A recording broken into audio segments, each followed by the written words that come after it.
Tunisie numérique a mené une série d'interviews auprès des familles tunisiennes pour savoir comment elles gèrent leur budget en ces temps de crise que traverse le pays.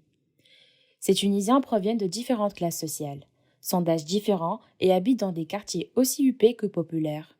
Ils ont accepté volontairement de répondre de manière spontanée et anonyme aux questions de Tunisie numérique. Les récits ont été retranscrits tels quels. Nézia a 51 ans. Elle est contrebandière et n'a pas d'enfant. Nézia se confie à nous. Je me suis mariée assez tard, à l'âge de 39 ans. C'était le mariage de la dernière chance. Mon défunt mari, mortel, était chauffeur dans une administration publique. Nézia s'arrête un instant, lance un long soupir et reprend. Le salaire de mortel était modeste, mais on s'en contentait. On se débrouillait. Mortel est décédé il y a 3 ans. Il a laissé un grand vide dans ma vie. J'ai dû dépendre totalement de la pension de veuvage et de sa famille qui ne voulait pas me laisser tranquille. Nézia nous raconte qu'elle est la benjamine d'une famille de 3 enfants. Elle a un frère et une sœur. Le mariage avec Mortel est la belle famille. Elle nous raconte. J'ai connu Mortel dans un mariage familial. On s'est mariés 6 mois après. J'ai dû déménager de mon quartier d'enfance dans la ville de Sidi Bouzid et le suivre dans la délégation de Ouled Hafouz. Mortel, Allah yarhamou, était attentionné et me traitait avec respect. Nézia, les larmes aux yeux, continue. Mortel était casanier. Il restait à mes côtés tant qu'il ne travaillait pas.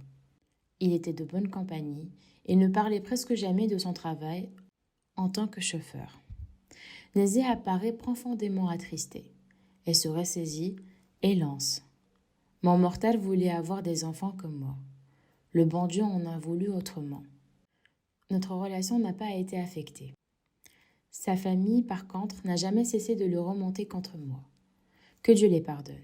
Mortel ne les écoutait pas, mais était sous pression. La maison familiale, source de problèmes. Nézia nous parle de la maison dans laquelle elle habite. Les premières années de mon mariage, je me suis attelée à entretenir la maison et à l'équiper. À aucun moment je ne savais que cette maison était celle de la famille de mon mari. C'était un héritage familial, et je ne pouvais pas prouver que mon mari y avait encore des parts.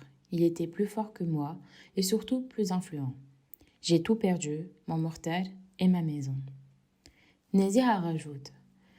J'ai été évincée de la maison, sans pitié. Je me suis tout simplement trouvée dans la rue, sans rien. J'ai dû retourner vivre chez mes parents, pour être hébergée avec la famille de mon frère qui a 5 enfants. D'ouvrière de chantier à contrebandière. Nézia a peu après le décès de son mari être recrutée comme ouvrière de chantier dans une délégation régionale. Elle nous raconte à ce sujet. Après le décès de Mortel, j'ai fait des pieds et des mains pour trouver un travail. La pension de veuvage ne suffisait pas. J'ai réussi à être recrutée comme ouvrière de chantier, mais 2 années après, on nous a virés.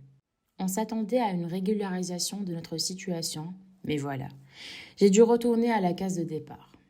Nézia continue. Je ne voulais pas être un fardeau pour personne. Je devais travailler et gagner ma vie. Je me suis tournée vers l'Algérie, vu la proximité de la demande et des produits qui se font rares en Tunisie. Je fais 2 à 3 voyages par mois vers l'Algérie. J'apporte avec moi des cigarettes, des vêtements, d'autres produits à la demande, mais jamais d'alcool ni de drogue. Nézia nous dit de dégager une bonne plus-value de la vente des produits de contrebande. Elle nous dit précise à ce sujet. J'ai ma clientèle. Je suis très discrète et ne veux pas être épinglée pour quelques centaines de dinars. D'ailleurs, un gros contrebandier de la région m'avait proposé d'écouler contre commission de gros volumes de marchandises. J'ai refusé. Heureusement, il est aujourd'hui derrière les barreaux. Nézia nous lance. Je n'ai pas choisi d'être contrebandière, c'est la vie qui en a voulu ainsi. Le budget de Nézia. Pension de veuvage, 380 dinars par mois. Revenu de la contrebande, 1000 dinars par mois. Les dépenses. Frais de steak, 60 dinars. Frais de sonnette, 35 dinars. Produits alimentaires et d'entretien, 400 dinars par mois. Frais de voyage vers l'Algérie, 300 dinars par mois. Il n'y a pas de budget spécial pour le ramadan. À l'occasion de l'Aïd el-Fitr, Nézia achète des vêtements neufs en Algérie, pour elle et la famille de son frère. Le budget spécial Eid el-Fitr est de 400 dinars. Le reste de l'année, Nézia s'habille de la fripe. Elle participe avec son frère au budget de l'Eid el-Kébir avec 100 dinars. Nézia possède un compte postal et bénéficie d'une carte de soins de tarif réduit.